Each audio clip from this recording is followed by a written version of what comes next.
Vamos abrir a Bíblia, a palavra do Senhor, por gentileza. Evangelho de Mateus, capítulo 5. Evangelho de Mateus, capítulo 5, versos 13 a 16. Tá? Mateus 5, 13 a 16. O tema da mensagem, negócio chique. Olha, mudaram ali, que legal. Vocês são ligeiros, parabéns, bicho. O tema da mensagem é: você influencia ou é influenciado? E aí eu já começo fazendo esse questionamento para você. Se eu fosse pedir para que cada um aqui desse um depoimento, como a gente já fez isso em alguns cultos jovens aqui antigamente, selecionava 5, 6, ia na frente. Lembra da dinâmica, Bia? Fala o seu nome, lembra da idade, não sei quanto. Pronto, se eu pedisse para que vocês viessem aqui à frente e desse um breve testemunho, você tem influenciado alguém ou tem sido influenciado por alguém? Nós vamos conversar um pouco sobre isso. Mateus 5, 13 a 16. Diz assim a palavra do Senhor: vocês são sal da terra, mas se o sal perder o sabor, para que servirá? É possível torná-lo salgado outra vez? Será jogado fora e pisado pelos que passam, pois já não serve para nada. Vocês são a luz do mundo. É impossível esconder uma cidade construída no alto de um monte. Não faz sentido acender uma lâmpada e depois colocá-la sobre um cesto. Pelo contrário, ela é colocada num pedestal, de onde ilumina todos que estão na casa. Da mesma forma, suas boas obras devem brilhar, para que todos as vejam e louvem ao seu Pai, que está no céu. Senhor, tem misericórdia de nós. Fala conosco nessa noite. Abre os nossos corações. Nos fala de uma forma tão íntima e particular, Senhor, para que nós sejamos impactados pela Tua verdade. Essa é a nossa oração que fazemos em nome de Jesus. Amém. Queridos, este é um assunto que desafia a vida de muitos cristãos. Você influencia ou é influenciado pelo mundo, pelas pessoas que estão à sua volta, ou por tudo aquilo que te impulsiona a ser contrário ao padrão bíblico. Jesus disse, acabamos de ler: vós sois sal da terra, vós sois a luz do mundo. O ensino bíblico de que grandes seguidores de Jesus são sal da terra e luz do mundo significa que os cristãos são agentes que promovem a verdade do reino de Deus neste mundo tão deturpado. Então eu já começo dizendo para você que se você ainda não consegue ter certeza se você influencia ou é influenciado, liga o sinal de alerta. Tem algo errado com você. Por quê? Porque o Espírito Santo que habita em você, aqueles que são cristãos em Cristo Jesus, o Espírito Santo que habita em você, ele não vem para trazer indiferença, ele não vem para trazer dúvida, ele vem para trazer confirmação. E o Espírito Santo que habita em mim, que habita em você, não deixa de forma alguma você em cima do muro, quando o assunto é: você tem transformado a sociedade que está à sua volta, ou você tem sido influenciado por ela. O sal, ele tem a função de preservar e dar sabor. A luz, por sua vez, tem a função de iluminar as trevas. É interessante notar que Jesus não coloca o cristão aqui, na passagem que nós lemos, como sendo sal da terra e luz do mundo, de forma condicional. Jesus não diz assim, vocês serão sal da terra.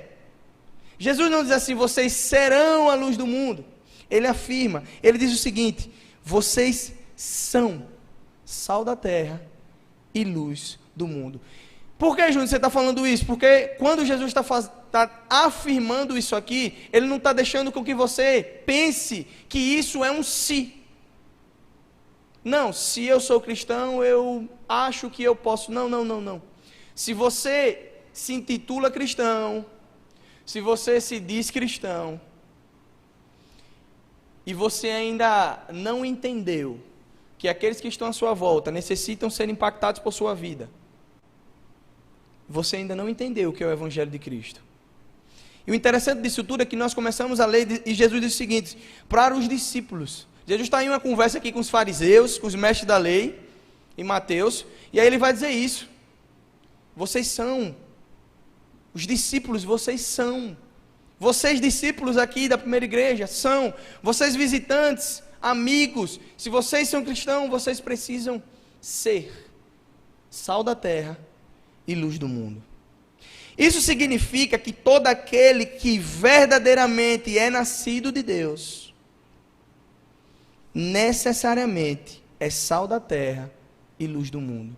Não existe condição, gente. Não existe em cima do muro. Lembram da história do jovem rico? Eu gosto de falar dessa história, porque não há barganha. Lembram? Então não há barganha entre Jesus e o jovem rico. Senhor, o que devo fazer para herdar a vida eterna? Guarda os mandamentos. E aí, se a gente for traduzir para o tempo de hoje, você vai dizer bem assim: mas eu já faço isso. Eu sou desde criança educado na igreja. Eu vou aos cultos de quinta. Parabéns, Poliana. Eu vou aos cultos de sábado. Eu participo do congresso jovem. Olha que legal. Meus pais me deixam lá, me buscam. Eu encontro amigos. Isso é guardar a lei. E aí Jesus vai dizer: pô, que legal. Muito legal, Bia, fazer isso tudo. Agora venda tudo e siga-me. E o legal da passagem é que não há diálogo. Não há diálogo entre Jesus e o jovem rico. E eu lendo um livro, um tempo atrás, Perfil de Três Reis, ele vai falar sobre isso. Sobre o coração do jovem rico. O jovem rico não precisou falar nada, mas o coração dele não estava em quem deveria estar. Vocês entenderam, gente, que até por não fazer algo, você influencia ou é influenciado por alguém? O jovem rico não contestou, mas o coração dele estava distante do Senhor. Então, queridos, se alguém se diz cristão, mas sua vida não revela que ele é sal da terra e luz do mundo, então há algo muito errado nisso. Muito errado nisso. Não é pouco, não, é muito errado. O fato é que o cristão verdadeiro não se satisfaz com os costumes, os erros e as maneiras de pensar deste mundo. Não podemos nos satisfazer plenamente com os prazeres oferecidos por um mundo corrompido. O verdadeiro cristão vive uma vida na contramão dos padrões humanos. Então, lembra daquele... Tem um ditado, quem aqui do Nordeste deve saber, minha mãe dizia muito, quando era gurizinho: quem se junta com os porcos, farelo come. Então, a gente achava: não, mas é meu amigo, minha mãe. Se você se juntar com os porcos, farelo, você vai comer. Gente, se você não consegue ser alguém que vai influenciar aqueles que estão à sua volta, e você se sente vulnerável contra isso, pensa bem. Parece conselho de mãe, né? Mas não é só conselho de mãe, não, é bíblico. É bíblico. As pessoas à sua volta direcionam o caminho com que você vai. E quando você menos pensar, você já caiu. É por isso que vemos muito testemunho, principalmente de gente que entra em universidade, principalmente em Universidade Federal. Você não vê muito isso na particular, mas você vê, a gente vira e mexe vendo um testemunho de alguém. Entrei na universidade, eita, vai virar a cabeça. Não, gente. A universidade não vai virar a cabeça de ninguém. Se você tem a sua fé firmada em Cristo Jesus, se você entende que os seus princípios não devem ser abertos, você não pode abrir mão dele, não é a universidade que vai te desvirtuar. Você já vai com a mente desvirtuada. É só um empurrãozinho daquilo que você de fato já não acreditava. Então, gente, isso é muito sério. Isso é muito sério por quê? Porque os verdadeiros cristãos não podem e nem devem andar segundo os padrões deste mundo. Não vos conformeis com este mundo, mas transformai-vos pela renovação da vossa mente. Agora, a pergunta que fica no ar é: como saber ou como entender quem é o verdadeiro cristão? Como definir isso? Como saber se sou ou não um verdadeiro cristão? O cristão verdadeiro é aquele que ama ao Senhor Jesus, guardando a sua palavra, amando o seu próximo como a si mesmo. A receita de como ser um bom cristão é simples. João 8, 31. Jesus vai dizer o seguinte: se vocês permanecerem em minha palavra, verdadeiramente serão os meus discípulos. Isso é Jesus que está dizendo. Dentre muitas características de um cristão verdadeiro, eu preciso enfatizar uma que é a principal: seu amor uns pelos outros provará ao mundo que são os meus discípulos. Mateus 22, Jesus está conversando lá e os fariseus novamente, os mestres da lei novamente, vai indagar Jesus: Senhor, em que se titulam os mandamentos? Em 2. Amarás o Senhor teu Deus de toda a tua alma, de todo o teu coração, de todo o teu entendimento, e o seu próximo como a si mesmo. Esses 2 mandamentos são igualmente importantes. Então, aquele que se diz que é discípulo de Jesus, mas não consegue amar alguém simplesmente porque uma barreira foi criada e você não consegue perdoar, você não consegue liberar perdão, existe algo errado com esse seu cristianismo. O cristianismo não está pautado naquilo que é benéfico a você. Pelo menos na minha Bíblia eu não consigo ler. Nada diz que vai me trazer tanto benefício. Humanamente falando, aqui, terreno, mundo. O discípulo de Jesus, ele não está apegado naquilo que ele pode ser promovido. O discípulo de Jesus, ele entende que a sua pátria não é aqui, a sua pátria é celestial. Então, tudo aquilo que ele fizer para viver no mundo, ele deve ser relevante. Então, por isso que se você tem um emprego, você não pode fazer desse emprego algo secundário. Tem que fazer bem. E não é porque você não quer perder o emprego somente. É porque você tem um princípio a guardar.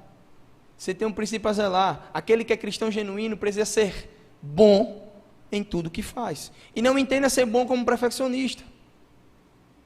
Entenda ser bom como alguém que sempre faz aquilo que está ao seu alcance para fazer de forma genuína, de forma íntegra, de forma que honre o nome do Senhor.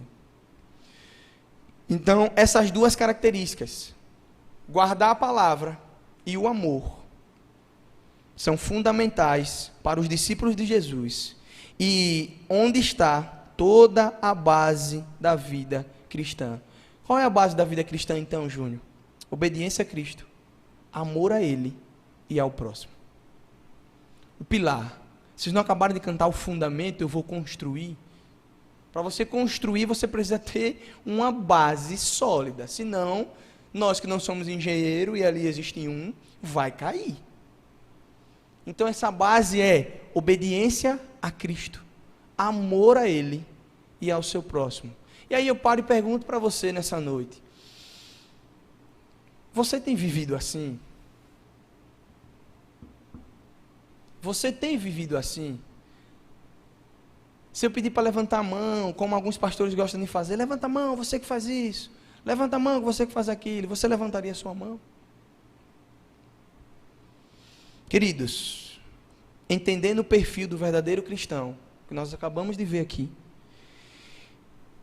assim como o sal que possui a função de preservação, os cristãos verdadeiros devem estar constantemente combatendo a corrupção moral e espiritual da sociedade.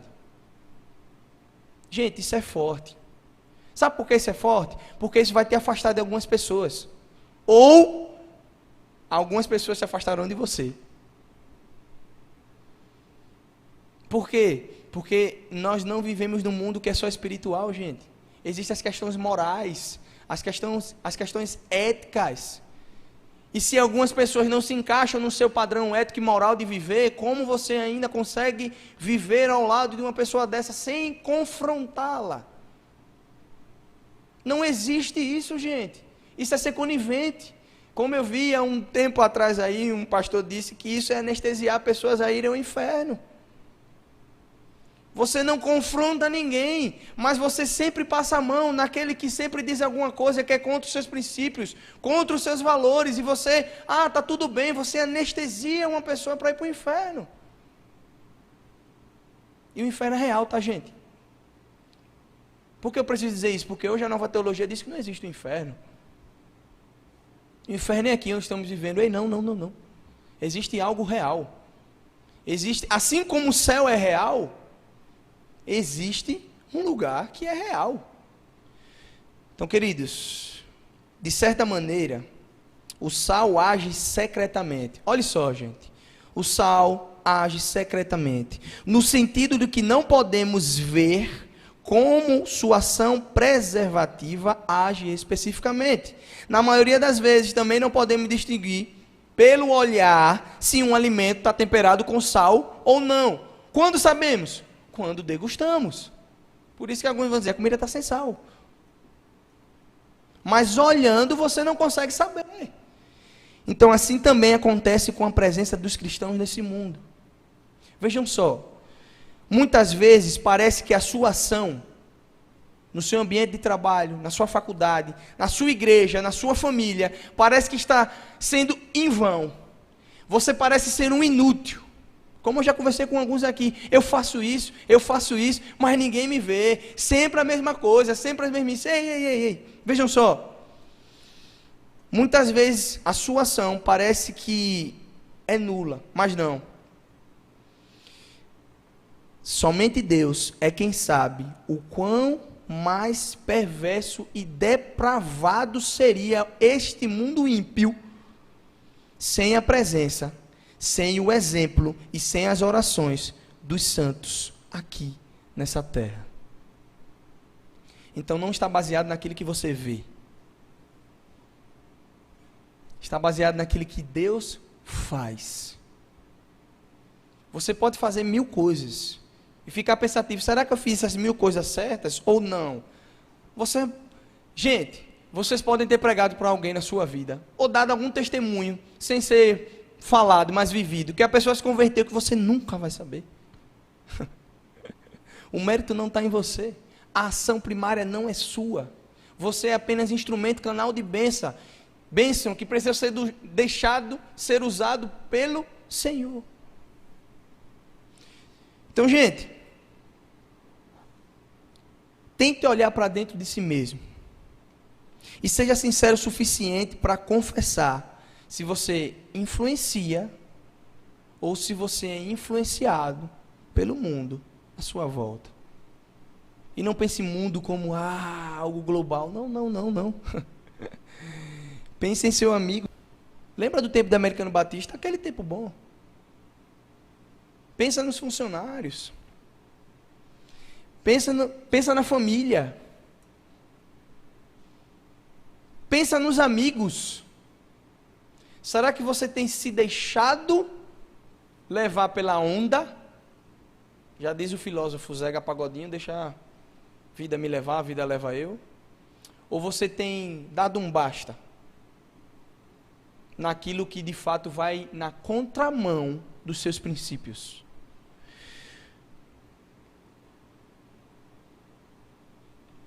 Mesmo tendo algum conhecimento bíblico. Veja que interessante. Veja se não se encaixa para mim ou para você. Mesmo tendo algum conhecimento bíblico, mesmo conhecendo alguns versículos, muitos cristãos não estão conseguindo colocá-los em prática, ou seja, transformar a vida a partir da renovação da mente, que a palavra de Deus nos traz. Paulo vai escrever isso em Romanos 12, principalmente, mais especificamente, o verso 2.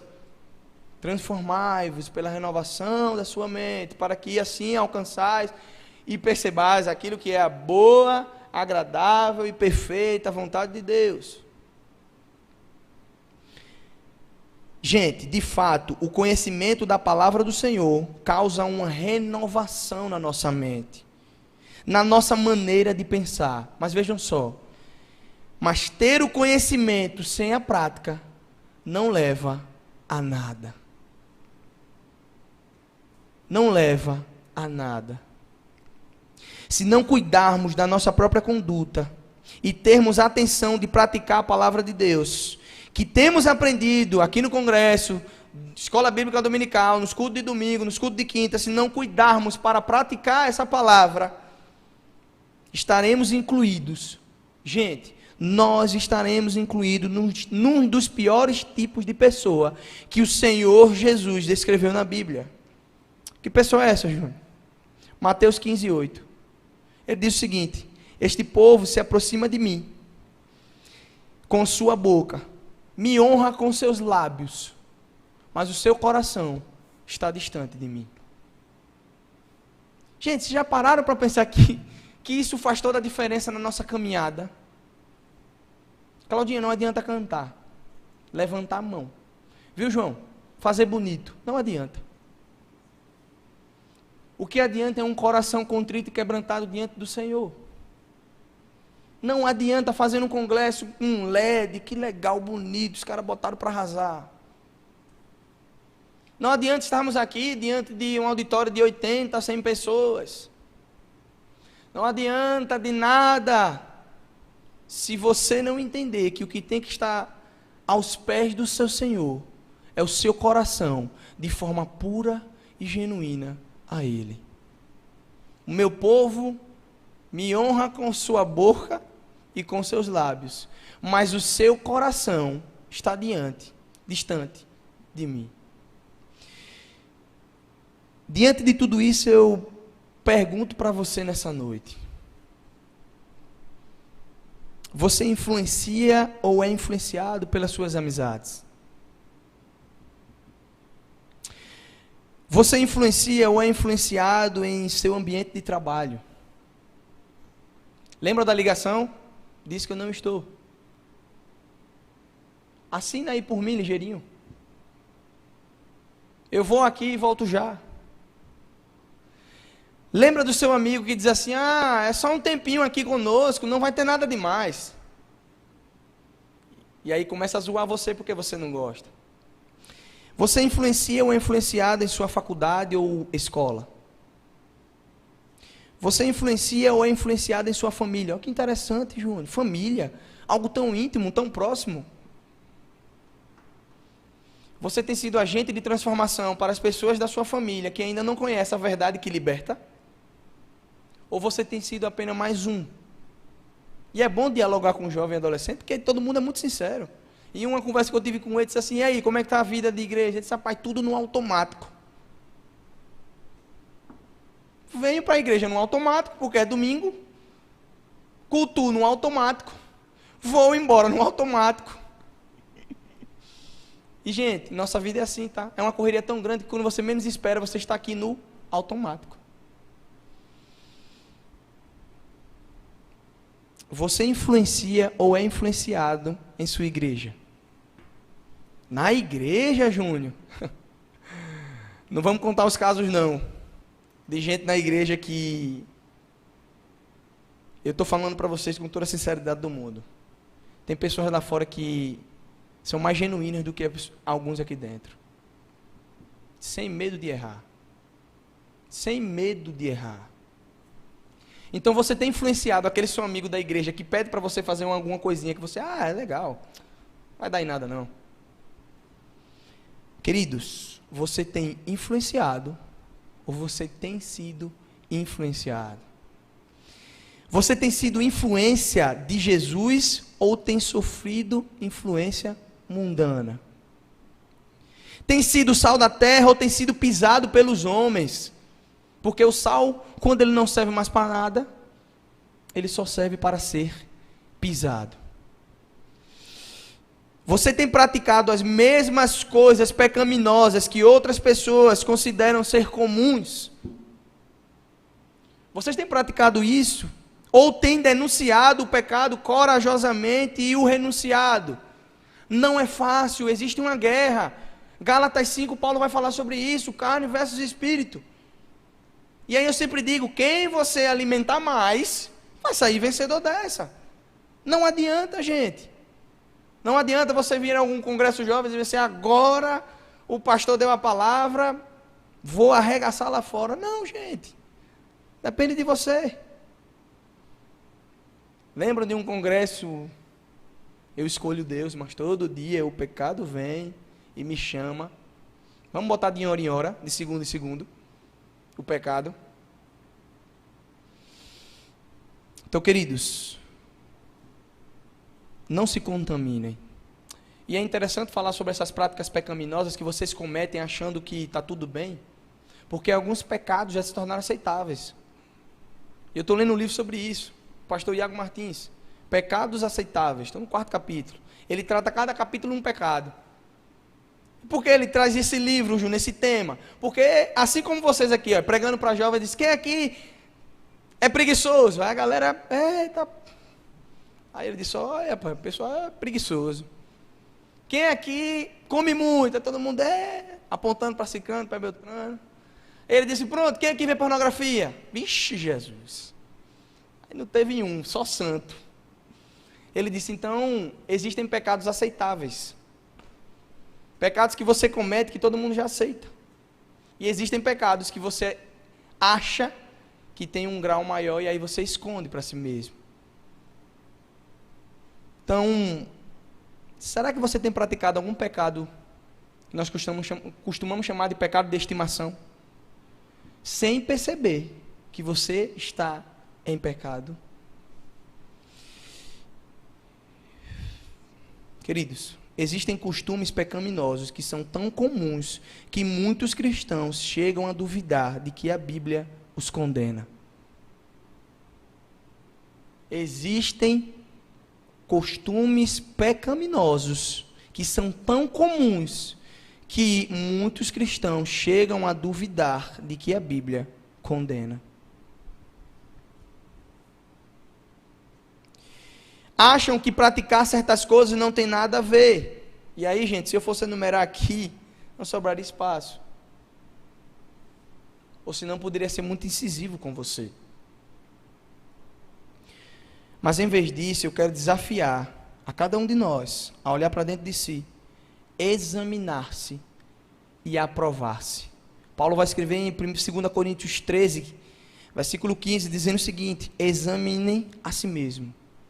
Verifiquem se estão praticando o que afirmam crer. Assim poderão ser aprovados. Certamente sabem que Jesus Cristo está entre vocês. Do contrário, já estão reprovados. Examine a si mesmo. Nós vemos muito esse nome aqui na ceia, né? Examine a si mesmo. Para poder ceiar.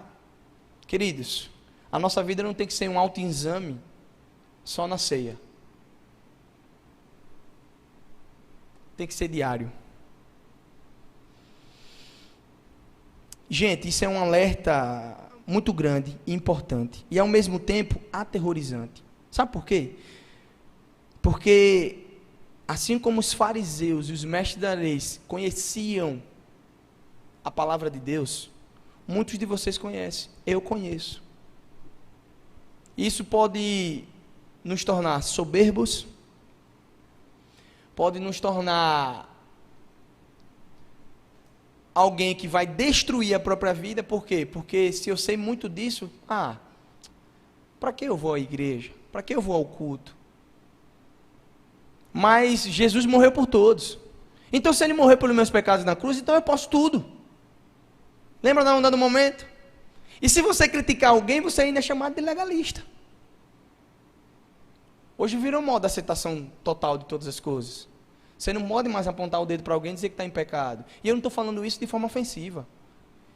Em amor. Lembram? Chama no cantinho. Você pecou aqui, ó.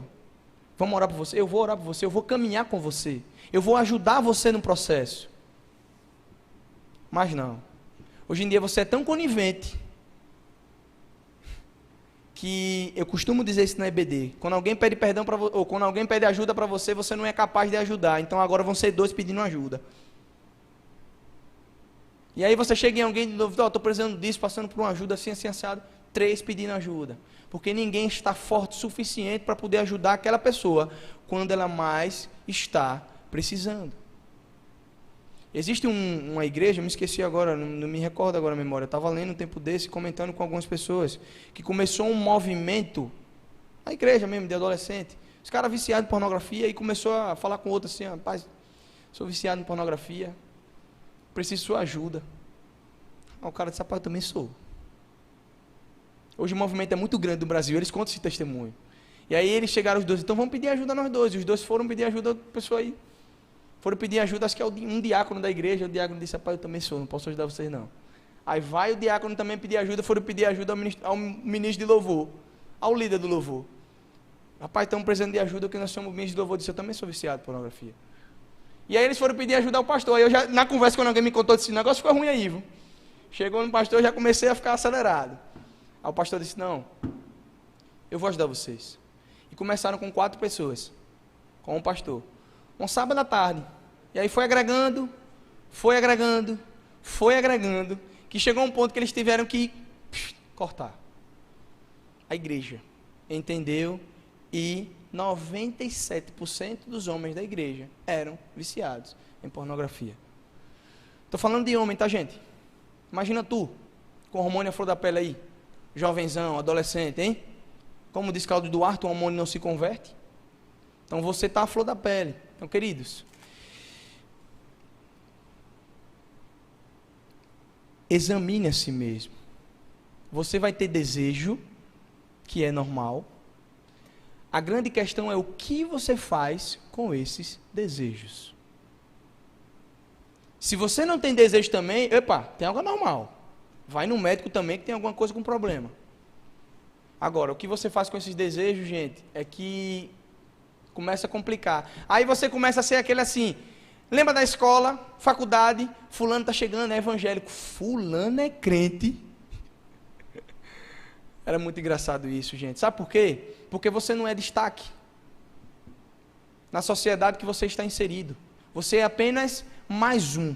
E assim como foi lido aqui, acho que por Guilherme, a voz estava meio grave, mas acho que foi Guilherme, no início aqui no vídeo de abertura, Jesus não nos chama para sermos mais um jovem cristão.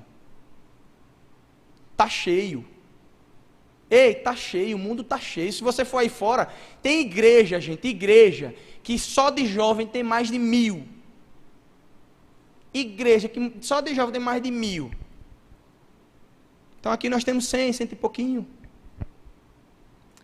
Nós precisamos ser relevantes. Se você não for relevante na sociedade que você está inserido, existe algo errado com o seu tipo de cristianismo. E a culpa não é só minha. A culpa não é só do pastor. A culpa não é da igreja. A culpa é sua também. Então, gente, que Deus possa nos guardar do farisaísmo e da religiosidade adúltera que tem tomado conta de muitos cristãos hoje em dia. Eles pensam que são sal da terra, mas não passam de uma mistura monótona, sem sabor. Nas palavras de Jesus, só há 2 possibilidades. Ou você é sal da terra, ou você é sal insípido.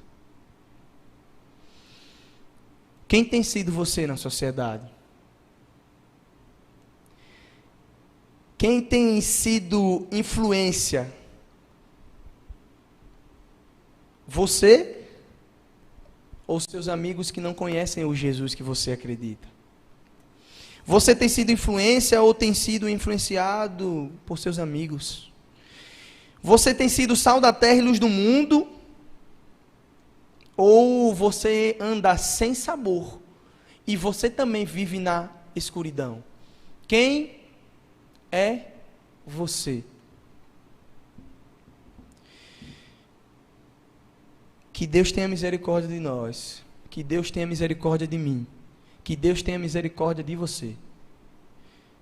Eu encerro com a palavra do salmista, onde o salmista vai dizer o seguinte, Salmos 19:14, que as palavras da minha boca e a meditação do meu coração sejam agradáveis a ti, Senhor, minha rocha e meu Redentor. Querido, feche seus olhos nesse momento, em nome de Jesus. É apenas a abertura desse congresso com o tema influência. Eu não estou aqui para apontar os seus erros, jamais, eu que tenho vários erros. Eu estou aqui para apenas ajudar você, caminhar com você, pegar na sua mão, entender que a vida sozinho é difícil. Então eu quero caminhar com você, mas antes disso eu preciso que você entenda também que você precisa analisar a sua vida. Não adianta Júnior aqui, não adianta amanhã o pastor Jean, domingo o pastor Jean está aqui falando algumas coisas, se você tem um coração endurecido. Não adianta, gente. Nós vivemos numa sociedade depravada, isso é fato. Nada vai mudar, a não ser que Deus nos convoque para ir para a sua glória.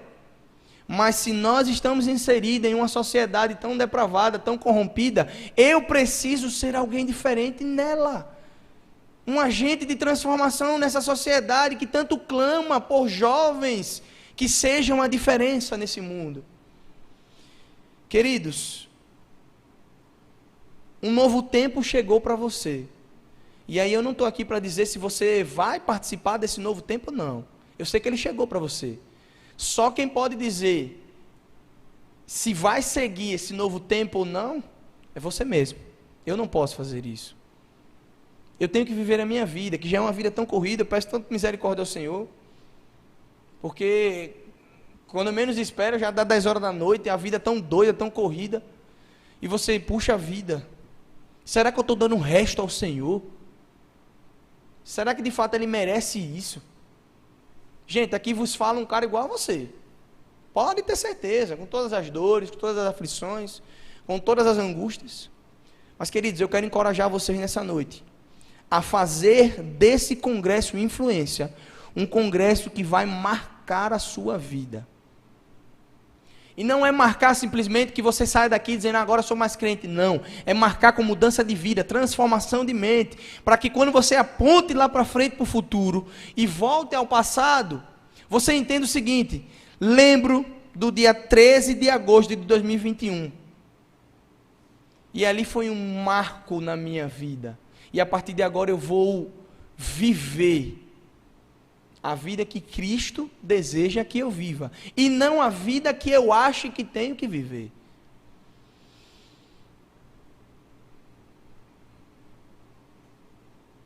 Nós vamos cantar agora. A galera não ensaiou não, era para estar aqui. A galera agora, no domingo já desce todo mundo. Quando eu falo, você está pregando rápido demais, está pregando demorado demais. Já estava todo mundo aqui. Queridos, eu quero desafiar você. Eu quero desafiar você em nome de Jesus. Eu quero fazer com que você entenda que nós não estamos aqui apenas para sermos mais um. Não. E não são todos que vão vir comigo, tá? Não são todos que vão vir comigo, porque só vem os corajosos. Só vem aquele que tem coragem de bater no peito e dizer assim, eu vou aí, porque vai ser difícil. Vai ser difícil. E, gente, eu que vivo em um ambiente um pouco hostil, quem jogou bola aqui ou quem joga bola sabe da vida que é tão doida quando você está no meio dos caras que você fica tipo, que doideira é essa, maluco? Mas o respeito, gente, eu estou falando sério para vocês. Eu lembro que a primeira vez que me chamaram de pastor, do nada, eu estava jogando no Itabaiana. Aí olharam para mim porque me ofereceram alguma coisa, ficavam insistindo para pegar alguma coisa. Não quero. Aí diziam, para o pastorzinho. Gente, aquilo me deu uma raiva tão grande, pastor. Pequei na hora. Eu disse, Jesus, manda ele dar uma topada com o dedinho da quina. Não, aquele dedinho mindinho. Senhor, tenha misericórdia de mim. E depois eles começaram a me chamar de pastor. O pastor aquilo foi me enchendo mais ainda. Depois de um tempo eles começaram a me respeitar. Quando queria oração, ia lá no quarto. No início eu brincava, eu disse, você é aqui. Mas era algo sério. Até que hoje em dia, vamos sair. Eu lembro que da última vez que eu viajei com o pessoal para jogar, eles me chamaram para sair, eu não sou muito de sair, eu sempre fico no quarto, gosto de ficar assistindo, não gosto de sair. Eles, vamos sair, eu disse, vamos. A gente foi no restaurante, todo mundo bebe. Ninguém da mesa pediu uma bebida. E aí eu achei interessante, eles falaram assim, rapaz, Tijuca está aqui, ninguém pede nada hoje não. Eu até ri na hora, falei, cara, pode ficar à vontade. Eles não se sentiram bem. Eu não sou melhor que vocês não, gente, pelo contrário. Quem convive um pouquinho mais perto que eu vai saber quem eu sou. Um cara brincalhão, um cara espontâneo, um cara que às vezes dá uma relevada, dá. Mas quem tem amigos como o PC aqui tem que relevar muita coisa também, entendeu? Mas gente, não é fácil. Mas Jesus não nos chamou para uma vida de facilidade. Não foi para isso que Ele nos chamou. Ele nos chamou para vivermos uma vida que influencia aquelas pessoas que estão à nossa volta. E você não precisa estar fazendo isso, colocando uma bandeira de Cristo na sua testa, dizendo eu sou crente. Não. Você precisa viver isso de forma tão autêntica que tudo aquilo que você vier a fazer ou está fazendo exale o perfume de Cristo. Então nós vamos cantar agora em nome de Jesus. Você vai fazer essa música a sua oração nessa noite.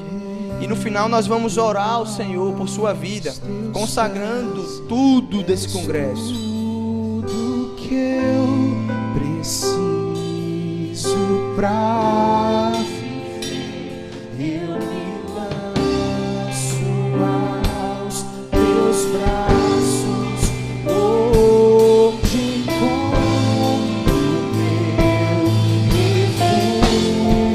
refúgio. Aos teus pés, és tudo que eu preciso pra viver. Eu me lanço aos teus braços,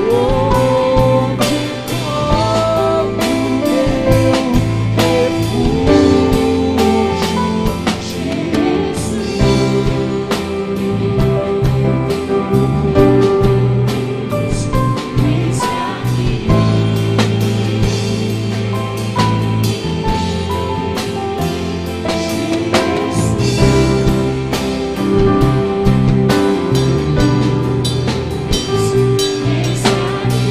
meu aos teus pés, és tudo que eu preciso pra viver. Eu me lanço aos teus braços, onde encontro meu refúgio. Eu rendo aos teus pés, és tudo que eu preciso pra viver. Eu me lanço aos teus braços, onde encontro meu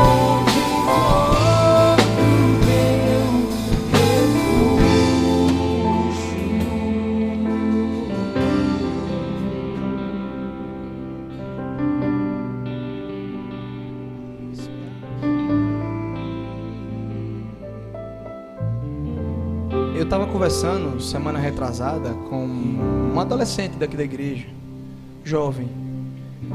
E aí ele, muita gente pede para que eu mude e tal. Por que mudar, bicho? Não, porque meu jeito. Cara, seja você, seja autêntico, seja você. E é isso que eu digo para vocês nessa noite. Sejam vocês. Não mudem simplesmente porque uma pessoa deseja que você mude. O único que tem um poder para transformar a sua vida é Jesus. E esse poder não é forçado.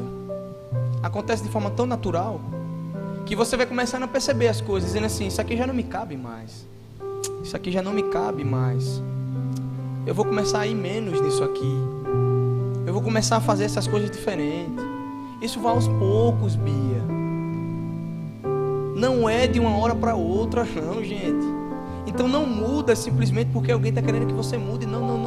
Muda porque o Espírito Santo do Senhor vai começar a agir na sua vida de forma tão sobrenatural que você não vai conseguir resistir a isso. Tá, gente? Então eu quero orar por você. Eu quero orar por você. Eu quero orar em nome de Jesus por você. Eu quero orar para que Deus continue fazendo a obra dele na sua vida. Eu quero orar por você para que você entenda que você é sal da terra e luz do mundo.